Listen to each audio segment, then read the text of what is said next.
Assalamualaikum warahmatullahi wabarakatuh. Saya Nur Sarah binti Usari, nombor matriks 23BI01005P.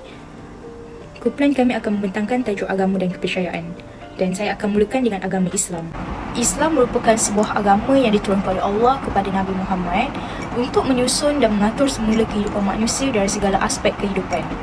Dan penganut-penganut agama Islam dikenali sebagai Muslim, yang mana tujuan hidup seseorang Muslim ini hanyalah untuk menyembah Allah. Mereka percaya kepada Allah yang satu atau Allah yang esa.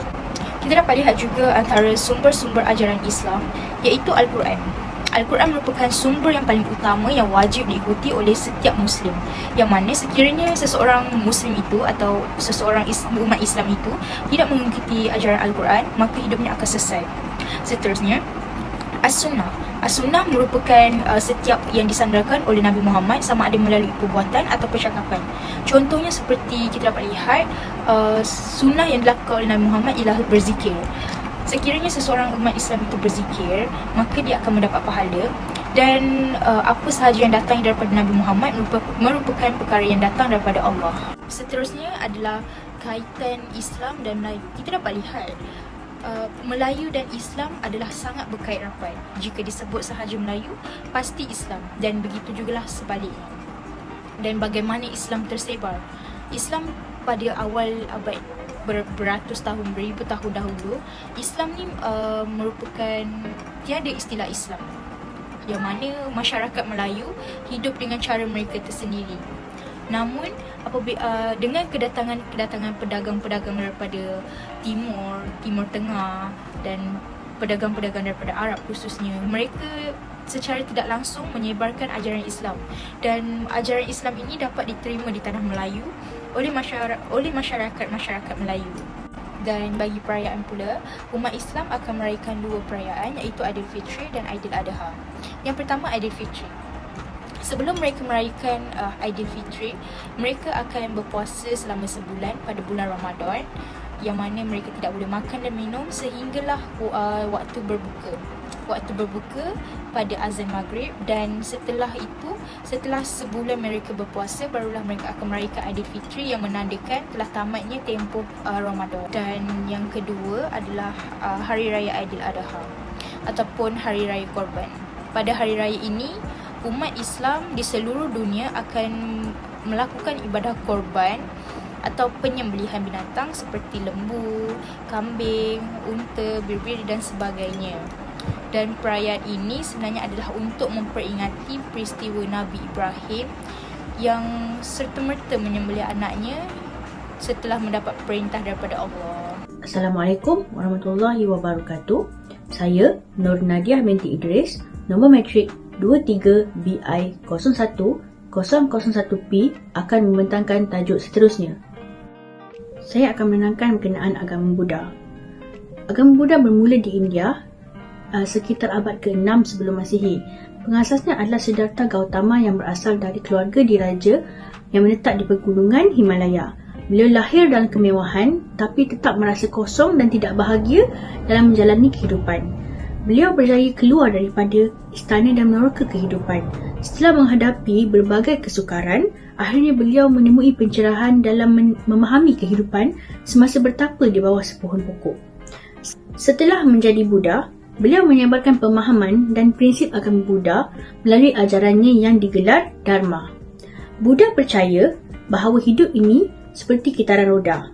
Setelah kematian, seseorang itu akan dilahirkan semula dalam bentuk baru bergantung dengan amalan dalam kehidupan beliau yang sebelum ini. Sebahagian Dharma Buddha adalah 4 kebenaran mulia.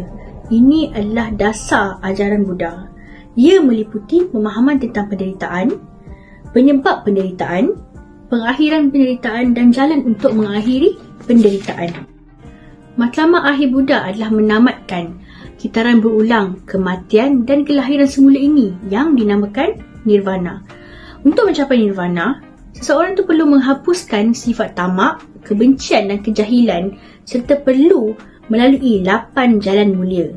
Latar belakang budaya sosial Buddha berkait dengan sejarah agama itu sendiri. Penyebaran agama ini berkembang di India dan seterusnya ke seluruh wilayah Asia. Setiap wilayah mempunyai kesan budaya dan sosial tersendiri pada ajaran Buddha. Penyebaran agama Buddha bermula di tanah Melayu melalui aktiviti perdagangan. Ia mudah meresap masuk kerana penduduk tempatan waktu itu sangat percaya dengan kuasa gaib. Perkembangan pengaruh ini sangat meluas dan akhirnya menguasai beberapa kerajaan Melayu ketika itu. Terdapat beberapa perayaan untuk agama Buddha ini. Yang pertama adalah Hari Wesak. Hari Wesak ini adalah memperingati 3 peristiwa penting bagi Buddha. Penganut-penganut akan mengunjungi kuil untuk bermeditasi dan membuat upacara lain selain bersedekah. Perayaan yang kedua adalah Visakha Uposatha. Ia memperingati Buddha yang mana memberi ceramah pertama kepada 5 orang murid pertama beliau. Yang ketiga adalah Katina. Katina adalah perayaan yang berkaitan dengan musim hujan. Para Sami akan menetap di biara dan mengajar di sana. Jadi penganut-penganut akan memberi hadiah dan pakaian baru kepada Sami. Assalamualaikum warahmatullahi wabarakatuh. Saya Erin Nurita binti Zakaria, nombor metrik 23 BI01002P. Saya akan menyambung perbincangan sahabat saya tadi dengan topik agama Hindu. Hindu pada asalnya bukanlah sebuah agama, namun ianya lebih kepada tradisi turun-temurun. Perkataan Hindu itu sendiri berasal daripada perkataan Sindhu. Sindhu di mana sempena nama tamadun India itu, kaum India itu bermula. Penduduk dekat situ semuanya digelar Hindu, namun lama kelamaan panggilan itu bertukar kepada Hindu. Hindu ini telah tersebar ke tanah Melayu melalui kaedah pemerintahan, perdagangan antarabangsa serta kumpulan pendakwah. Hindu adalah agama yang paling lama dekat atas dunia ini dan dikatakan agama yang mistik kerana tidak dipelopori oleh manusia. Orang India datang ke tanah Melayu pada zaman kegemilangan Melaka disebabkan kedudukan Melaka yang strategik pada ketika itu. Orang India dibawa ke tanah Melayu sebagai buruh untuk bekerja di ladang, dan pada ketika itu mereka dah start membina kuil-kuil mereka untuk memainkan peranan yang penting dalam aktiviti keagamaan mereka. Kedatangan pedagang India kat tanah Melayu ni adalah untuk membeli buah-buahan, biji timah, ladi hitam, candu, ubat akar kayu, dan dalam masa yang sama mereka menjual pula produk mereka yang tak ada kat tanah Melayu pada ketika itu, seperti menjual kain benang sutera, kain benang emas, tembikar, pinggan mangkuk dan sebagainya. Jadi bermulalah hubungan perdagangan yang erat dan menjadikan kedatangan mereka ke tanah Melayu pada ketika itu sangat konsisten dan berterusan. Mereka ni percaya kepada 5, iaitu yang pertama percaya kepada Tuhan mereka dan semua perkara. Yang kedua adanya roh dan setiap kehidupan. Yang ketiga wujudnya proses kelahiran semula. Yang keempat percaya tentang kewujudan hukum. Yang kelima kebahagiaan merupakan fokus utama insan. Wajib dalam agama mereka ni adalah tutup aurat. Tutup aurat tu bermakna bukanlah pakai tudung macam kita semua ni, tetapi mereka lebih kepada menutupi hampir keseluruhan tubuh badan mereka, dan dianggap orang yang tutup tu adalah dianggap orang yang paling baik. Orang muda wajib hormat pada orang tua, tak boleh bercakap kasar, kena cakap dengan nada yang lemah lembut. Orang perempuan pula wajib pakai potu, sebab dia orang percaya kalau pakai potu itu dapat melindungi mereka daripada tujuh ilmu sihir atau dan juga ilmu pukau. Dan juga dilarang dalam agama mereka makan daging lembu ataupun apa-apa yang berasaskan daripada daging lembu. Bukanlah bermakna lembu itu haram ataupun jijik, tapi mereka lebih kepada menghormati haiwan tersebut kerana haiwan tersebut diagungkan oleh kitab suci mereka dan dianggap haiwan yang suci. Hindu ni perayaan dia banyak lah, tapi yang paling glamour kat Malaysia adalah Deepavali dan juga Thaipusam.